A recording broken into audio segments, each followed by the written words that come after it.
Praise the Lord. கர்த்தருடைய பரிசுத்த நாமத்துக்கு மகிமை உண்டாவதாக. இன்றைய நாள் பொழுதிலே அனைவரும் சந்திப்பதில் நான் மிகவும் மகிழ்ச்சி கொள்கிறேன். கர்த்தர் உங்களையும் உங்கள் குடும்பங்களையும் ஆசீர்வதித்து பாதுகாத்து வழி நடத்தி அருள் புரிவாராக. எனக்கு அருமையானவர்களே, இன்றைய நாளுக்கான இறைவாக்கியம் தாவீதின் சங்கீத பாடல் 46ஆம் பாடலின் 7ஆம் திருவார்த்தை. இதில் பாருங்கள், சேனைகளின் கர்த்தர் நம்மோடு இருக்கிறார், யாக்கோப்பின் தேவன் நமக்கு உயர்ந்த அடைக்கலமானவர். இந்த வாக்கியத்தை இந்த 46ஆம் அதிகாரத்திலே தாவீது ராஜா 2 முறை சொல்கிறார். 7ஆம் வசனம் மற்றும் 11ஆம் வசனம். எனக்கு அருமையானவர்களே, சேனைகளின் கர்த்தர் நம்மோடு இருக்கிறார். நம்முடைய விசுவாசம் அதுதான். எப்பேற்பட்ட சூழல் வந்தாலும், பார்வோனுடைய ஆட்சி வந்தாலும் சரி, நேபுகாத்நேச்சருடைய ஆட்சி வந்தாலும் சரி, இல்லை யோபுவை போல சோதனைகள் வந்தாலும் சரி, இல்லையா, நாம் எல்லோராலும் பகைக்கப்பட்டவர்களாக இருந்தாலும் சரி, இல்லை ஆபிரகாமை போல நாம் நம்மளுக்கு கொடுத்த வாக்குத்தத்தத்தை ஆண்டவர் இன்னும் நிறைவேற்றலை அப்படின்ற ஒரு காத்திருப்போடு இருந்தாலும் சரி, சேனைகளின் கர்த்தர் நம்மோடு இருக்கிறார், யாக்கோப்பின் தேவன் நமக்கு உயர்ந்த அடைக்கலமானவர் அப்படின்ற ஒரு விசுவாசம் நமக்குள்ளே எப்போவுமே இருக்கணும், எப்பேற்பட்ட காரியமாக இருந்தாலும் சரி.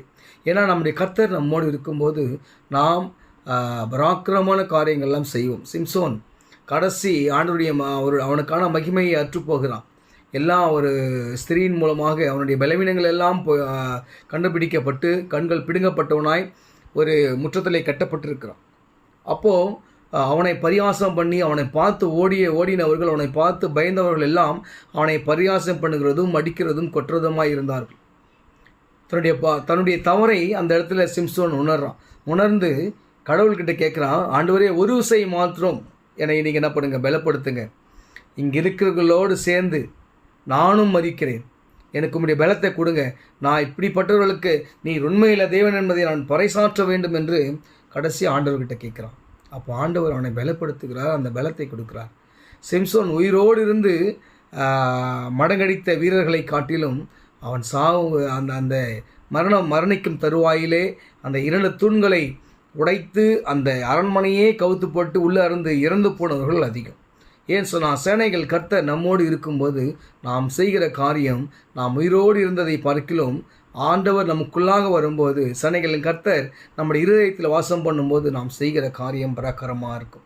அதனால் விசுவாசிங்க, கர்த்தர் நம்மோடு இருக்கும்போது நாம் எதை குறித்தும் கவலைப்படக்கூடாது.